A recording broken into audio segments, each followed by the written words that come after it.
Titanic was a very interesting thing because an exhibition just came to town about a month ago, and they had all kinds of information about the Titanic and a lot of things that they had actually gotten from the Titanic.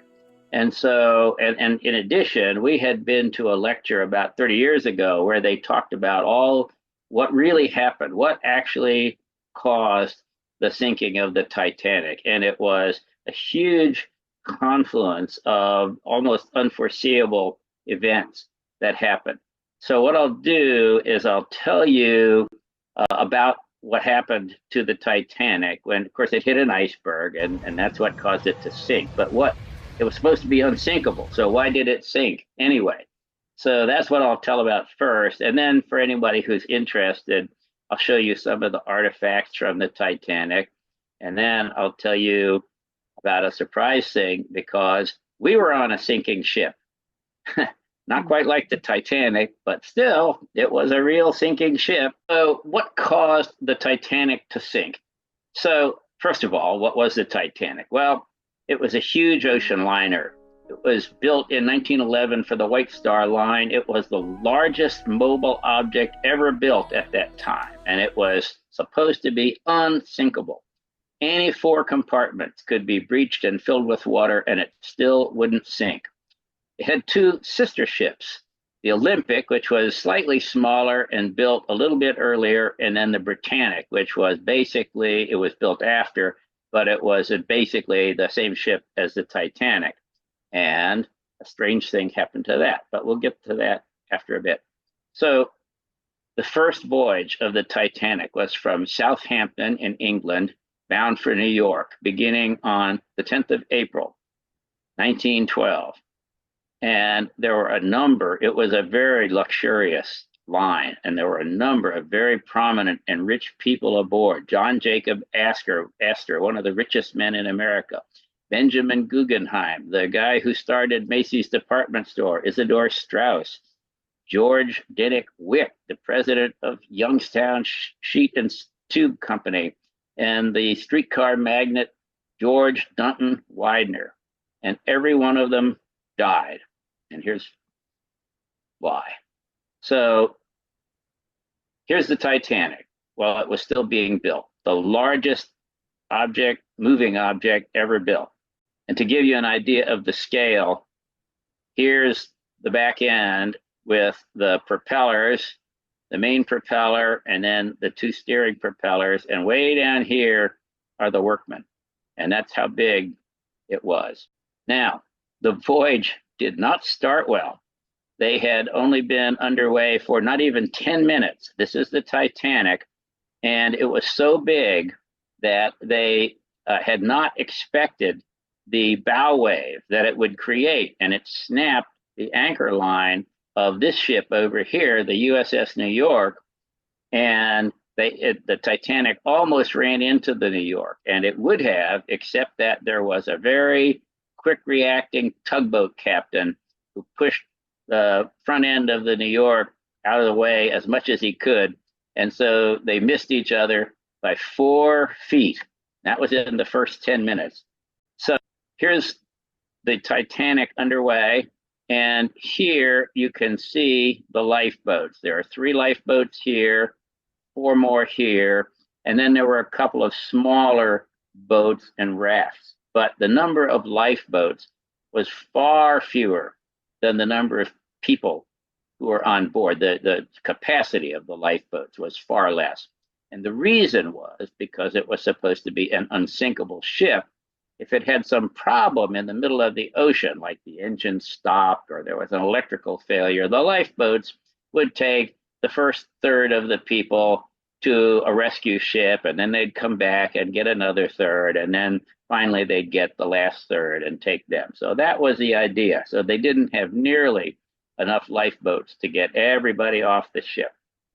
And this is a model of the lifeboats. This is kind of what the inside looked like. And they're on these davits here, which are kind of like a crane to let them up and down. And originally, there was supposed to be 2 lifeboats at every station, like in this model. But the company decided that We don't need that. It's not going to sink. What do we need two? So they only put one at each station. So that's why there were so few lifeboats. Now, the other thing about the Titanic is that the vertical beams are the ones that take the most stress. So you can see they've got about 5 rivets across the vertical beams. And up here, they have 4 rivets. But down here, down low towards the water, there are only 3 rivets, 3 rows of rivets. And in fact, if you went all the way to the front end, there were only 2 rows of rivets. So this set up a potentially bad situation. So here, on top of which, they had hydraulic rivet machines at the time that could use very strong rivets, but for reasons that are not obvious, they used manual riveters. So they had to use rivets that were much less strong. They were cast iron. And not only were they less strong, but they were also impure. They had a lot of slag in them. So the slag would accumulate towards one end of the rivet, and that causes a problem. Now, on top of all that, it turns out that starting from before the voyage even started, there was a coal fire in bunker 6 inside of the ship, and they couldn't put the fire out, and it kept burning and burning, because if you've ever seen how coal burns, it can go deep inside the coal bed and you can't even see where it is, and then it pops out again. And so you can see here is a burn area on the outside of the ship, and the high temperature makes the steel weaker. So all of these things happen. So what actually happened? Well, on the evening of the 14th of April, 1912, the captain was rushing through the ice field at 22 knots, almost the top speed of the ship. There's speculation that he was worried that the coal fire was going to get out of control and he needed to get to New York so that they could bring on proper firefighting equipment and put it out. Now, on that same evening at almost midnight, 11:35 p.m., the iceberg was sighted, but it was only a quarter mile away. Why? Because the lookout was supposed to have binoculars, but the man who had the key to the locker that the binoculars were in suddenly, at the last minute, couldn't get on the ship. So the binoculars were locked up. So the lookout could only see as far as his eyes would see. And he didn't see the iceberg because it was dark and probably a little bit misty until it was a quarter mile away. So when that happened, the captain ordered hard a port. So turn the ship to the left as fast as you can and stop the engines. Well, it wasn't quite good enough. At 11:40, just 5 minutes later, the iceberg struck and it scraped along the port side, the left side of the vehicle. And I mean, on the right side, actually, because he was turning left. It was not loud or violent, and many people who were asleep slept right through it. So when they realized that there was a problem, that people in the engine room said, we're taking on water, they sent out a radio distress call at 12:15. But unfortunately, the 2 ships that were nearest, the SS California and the SS Carpathia, their radio operators had gone to bed at midnight. Now, by sheerest good luck, at 12:30, the Carpathia radio operator went back to the radio room and was reviewing cables, and he got a relayed message from Cape Cod. So he now realized that there was a stricken ship, the Titanic, and that they were not the closest ship, but the closest one who got the radio signal. At 12:45, the Titanic fired off rockets, distress rockets, what a ship in distress does. But they were ignored by the SS California because they thought that they were just fireworks. So the SS California was only about an hour away, but they didn't come. They thought that they didn't hear the radio signal, and they thought that the rockets were just fireworks. So at 12:45 a.m., the first lifeboat was lowered. And because people didn't realize that there was a big problem, they didn't understand why the captain was getting them up out of their beds, and they didn't see anything wrong. So the first lifeboat, which could hold 60 people, only had 28 in it. But what they did do, this was a different age, and women and children first. And this was largely observed. And at 2:20, only an hour and a half later, the Titanic completely sank. And it wasn't until 4 a.m. that the Carpathia, which came as fast as it could, arrived at the sinking site. So this is supposed to be a picture of the actual iceberg that sunk the Titanic, this right here, taken from the Carpathia the day after. So what actually happens? Well, an iceberg cannot cut the steel of a ship, but what it can do is to bulge into the plates. And so remember those rivet lines that we talked about? It can cause the plates to bulge one against the other and open up an opening here. And so the rivet can have the head snap off. And because there were only 3 rivet lines, and because it was an inferior grade of steel, these heads of the rivets could pop off. And this right here is a replica of one of the rivets that was recovered from the Titanic. And sure enough, one end of it has snapped off. So that's what happened. And the iceberg scraped along this side right here. And these red lines are the watertight compartments. And remember, if any 4 of them were filled with water, the ship would not sink. But these green lines represent openings where the rivets popped and the plates separated and water started coming in. So here's 1 compartment, 2, 3, 4, 5, and a little bit into 6. So all 6 compartments were breached and the water came in. Nobody thought that that could possibly happen. And in fact, if the captain had just rammed the iceberg instead of turning, he would have breached, 2, 3 compartments, which would have been a disaster for the ship, but it wouldn't have sunk and all the people would have made it.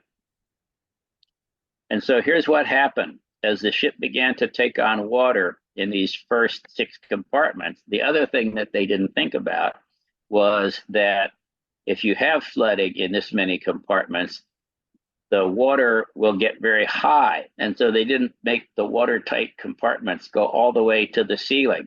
So pretty soon, water started pouring over the tops of the separators in the compartments. And here it's getting into another compartment. And so this made the ship extremely front heavy because the water kept creeping into more compartments. And so pretty soon it broke. There's a thing called an expansion joint that ships have that allows them to ride up and down over waves that would ordinarily put too much stress on them. So they have an expansion joint that can flex a little bit. And so it opened up here at the expansion joint. And the keel broke, but it wasn't broken apart. It was broken partway through. And so soon the front end of the ship went completely underwater. And when this expansion joint broke, the back end settled back into the water. And the people on the back end of the boat, which was pretty much everybody who was still on it, thought, oh, we're safe. The front end broke off, but the back end is going to float. But this keel hadn't quite broken. And so when the front end got far enough down, it pulled the whole thing in after it. So here's what the Carpathia found when they got there. They found all these lifeboats, and they threw down a rescue ladder, and people from the lifeboat started getting in. And that continued until about 8 o'clock in the morning, from 4 o'clock in the morning until 8 o'clock. when they rescued all the people that they could find. So here's the results. The Titanic's total capacity was 3,300 people, but because there had been a coal strike in England, many disruptions occurred. And so fortunately, there were only 2,240 people on board. There were 20 lifeboats, only 18 were used, and many of them weren't full. So there were 14 65 person, 2 40 person, 4 47 person. So they had a total capacity of about a third of the people that could have been on board and about a half of the people who were on board.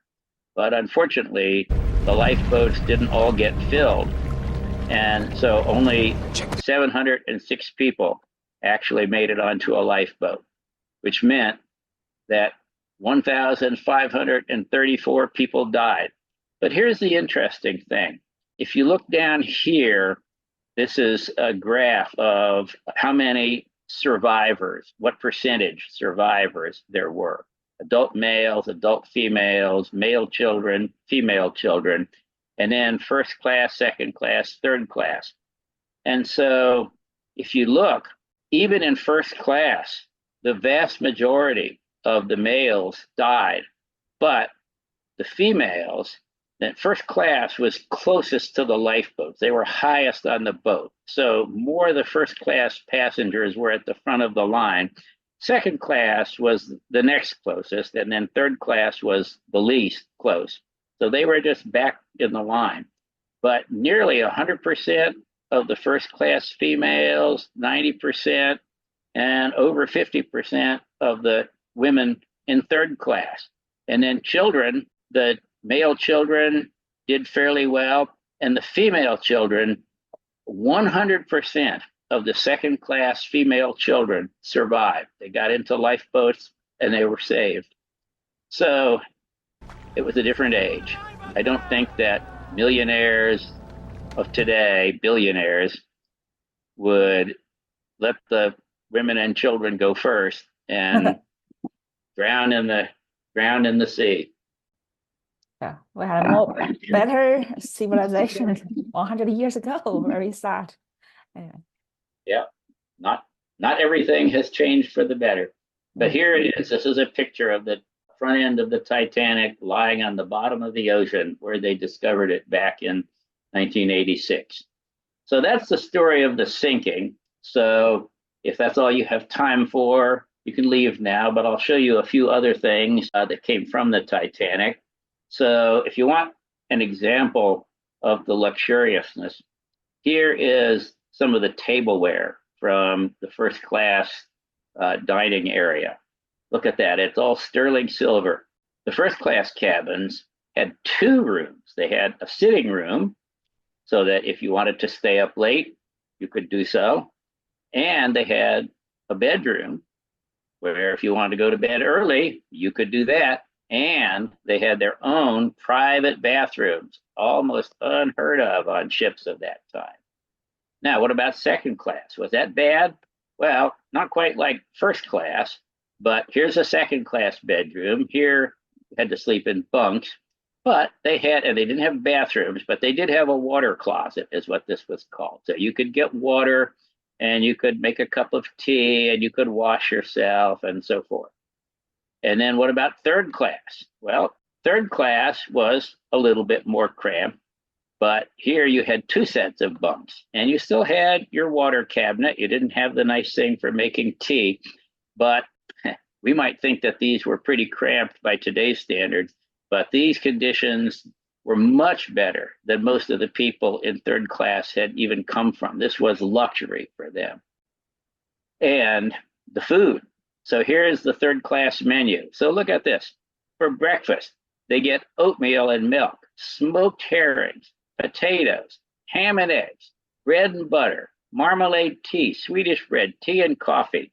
For dinner, they get rice soup, fresh bread, biscuits, roast beef with gravy, sweet corn, boiled potatoes, plum pudding, sweet sauce, fruit, tea. And for tea, they get cold meat, cheese, pickles, fresh bread and butter, figs and rice. And then for supper, which was the smallest meal at the end of the day, they would get gruel, biscuits, and cheese. So very, very nice. But unfortunately, that's many people's last meal. yes, it was, but they were not ill-treated. This was, everybody was living in greater luxury than they lived in at home. Now, interesting story. This lady here survived. She was a cabin stewardess. She survived the sinking of the Titanic, and she then went into service on its sister ship, the Britannic, which was sunk in World War I by a Turkish anti-ship mine, and she survived that. So she survived both sinking. And she went on as a cabin stewardess until 1950. So I guess she figured that I might have been on 2 sinking ships, but I'll never be on 3. So, so anyway, pretty amazing. Yeah.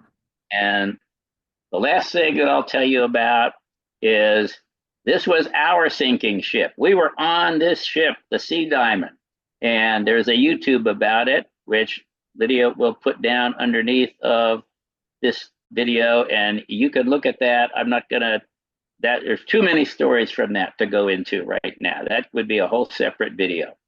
So that's the presentation for today. I hope you enjoyed it. You mean you were in Sea Diamond, the real sinking boat ship? Yes, yes. You were in there. This boat, this is Santorini, which is a volcanic caldera. And this ship, when we were on it, hit a rock in Santorini harbor, and you can see what's happening. It's taking on water like crazy. And so I will tell one little part. So this is them trying to lower the lifeboats. Well, guess what? When a ship is sinking and it lifts, it tilts like this one, it's extremely hard to lower the lifeboat. They scrape all the way down and they stick on things. And so same thing. They didn't have enough lifeboats for everybody. So some people got on, they got to shore, and then the rest of us had to be rescued by a garbage ship. So, wow. But there's so many stories from this, I can tell you. But it sank, not in this location. The Santorini people were very, they don't like to have a bad reputation. And this was in the middle of where all the tourist ships were. So they pulled it around to the backside of the island where nobody was. And then it sank down into 300 meters of water with all my stuff on it. Okay, wow. You're a survivor of a ship accident. Wow, pretty cool. Yeah, and this was not the worst accident by any means, but two people did die in this sinking. It was no joke. Yeah, sorry for them. But fortunately, most people survived. Oh yes, yeah. Almost everybody. The only reason that the 2 people died was because they were on the lowest level which tourists could be on, which was level 2, this level here. And once again, we didn't know that there was anything wrong with the ship. When you hit a rock on a big ship, you don't just stop like when a car hits a rock. You keep going. And we slowed down and we stopped, and everybody's going, why are we stopping out in the middle of the water?